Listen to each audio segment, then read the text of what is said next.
Pada sesi yang lalu, yaitu pada video-video yang awal, telah dijelaskan bagaimanakah karakter itu ditransmisikan dari satu komponen ke komponen lainnya dalam sebuah komputer.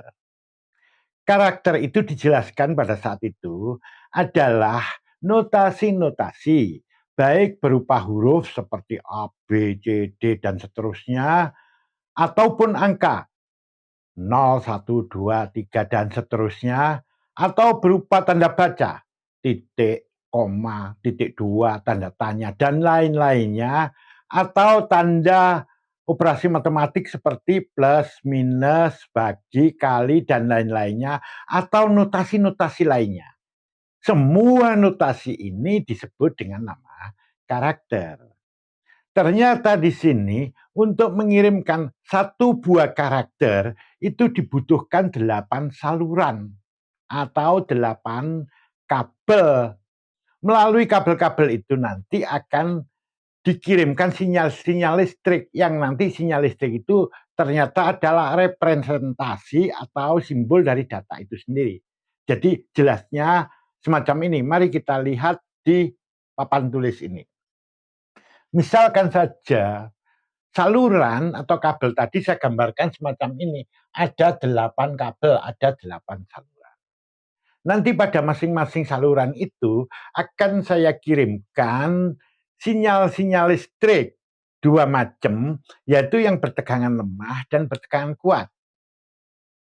Bertegangan lemah saat itu dijelaskan berkisar pada 0, sekian sampai 0,8.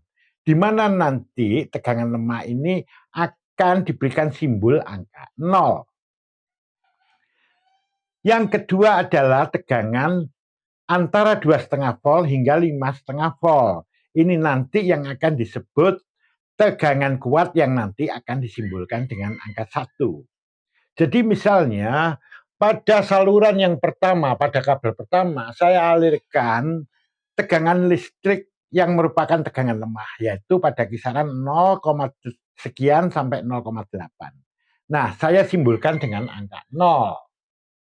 Kemudian, yang kedua juga saya berikan tegangan lemah pada kisaran angka tadi, simbolnya juga 0.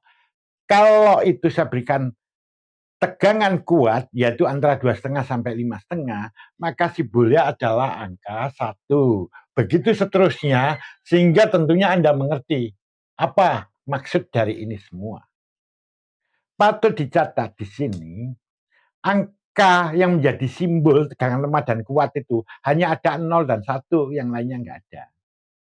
Angka 0 dan 1 inilah yang dikenal dengan nama bilangan biner yang dalam bahasa Inggris disebut binary digit yang disingkat dengan nama bit. Sehingga ini bisa saya sebut bit 0, bit 0, bit 1, bit 1, bit 0, dan seterusnya. Di mana angka biner 0 atau bilangan biner 0 bisa kita sebut sebagai bit 0 itu menyimbolkan tegangan lemah. Sedangkan angka biner 1 yaitu bit 1 menyimbolkan tegangan kuat. Nah, ternyata semacam ini. Apabila ke-8 kabel itu saya alirkan tegangan dengan kombinasi tegangan semacam ini, ternyata itu adalah menyimbolkan angka 2. Jadi, kalau misalnya saya mengetikkan angka 2 melalui keyboard, sebetulnya nanti pada jalur-jalur kabel di dalam komputer itu akan teralirkan listrik dengan kombinasi semacam ini. Dia berjalan secara bersamaan. Itu adalah simbol untuk angka 2. Seandainya tegangannya saya ubah yang 1 ini, yang 0 ini, saya ubah menjadi angka 1. Apa yang terjadi? Ternyata di situ karakternya berbeda. Bukan angka 2 lagi, tapi angka 3. Nah, ini seperti ini nih, angka 3 ini. Jadi saat itu mengalirlah angka 3. Kayak begitu. Nah, misalkan sekarang seperti ini. Setelah saya ketikkan angka 2, kemudian saya ketikkan angka 3. Data yang berupa sinyal listrik ini akan dikirim ke memori utama atau RAM. Apabila saya berikan instruksi kalikan, maka data yang berupa sinyal-sinyal listrik yang diwujudkan dalam bilangan biner ini dikirim ke prosesor. Di prosesor itulah nanti akan diolah. Kalau instruksinya tadi diperkalikan, maka dia akan mengalihkan. Yang dikalikan adalah bilangan biner ini. Tentu dalam mengalihkannya tidak seperti kita mengalihkan bilangan desimal kayak yang sehari-hari. Enggak. Dia memiliki metode-metode khusus atau cara khusus. Contohnya ya, kalau Anda pernah belajar tentang gerbang logika, di situ tentu ada or, not and, atau core ya. Nah, pakai metode-metode semacam itu. Prinsipnya, ketika prosesor mengolah ini, hasilnya tentu juga dalam bilangan biner juga. Ternyata seperti ini kombinasinya. Dan ini nanti kalau kita terjemahkan, ternyata dia adalah menyimpulkan angka 6. Jadi 2 kali 3 sama dengan 6. Tapi komputer sendiri bekerjanya melalui ini. Nah, contohnya ya, ini nanti hasil kerja prosesor tadi, nanti kan tentunya dikirim ke memori utama, ke RAM tadi. Kemudian dikirim ke monitor. Nah, di monitor nanti, sinyal-sinyal ini nanti tidak berupa ini lagi, tapi berupa angka 6. Sudah dikonversi ke sana. Nah, bagaimana sebetulnya prosesnya? Mari kita lihat bagan yang di sebelah ini. Semacam ini. Ketika sang operator tadi, jadi itu adalah saya misalnya operatornya, mengetikkan angka 2 dan 3, maka angka 2 dan 3 nanti akan diterjemahkan. Yang menerjemahkan adalah software. Software itu yang mana? Yaitu tadi sistem operasi dan aplikasinya. Dia akan diterjemahkan menjadi biner. Jadi kalau angka 2 akan diterjemahkan semacam ini, kalau angka 3 diterjemahkan semacam ini. Kode biner ini akhirnya dikirimlah ke prosesor. Di prosesor inilah nanti akan diolah. Pengolahannya seperti yang saya jelaskan tadi. Hasilnya tentu juga berbentuk biner juga. Kombinasi biner seperti ini tadi. Nah, hasil kombinasi biner ini akan dibaca kembali oleh software, yaitu aplikasi dengan sistem operasinya tadi ya, diterjemahkan menjadi informasi yang bisa dimengerti oleh sang operator, yang bisa saya mengerti seperti tadi. Yaitu diubah misalnya ini menjadi 6, muncul angka 6 di sini. Apabila nanti dimasukkan lagi data tambahan, misalnya angka dan sebagainya. Nah, kemudian sama nanti semua yang ditampilkan di sini, angka, huruf dan sebagainya, akan diterjemahkan ke biner.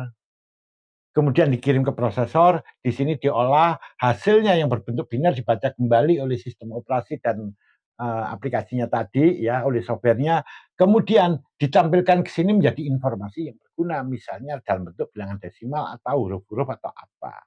Seperti itu. Jadi semuanya nanti, huruf, angka, semuanya prosesnya sama.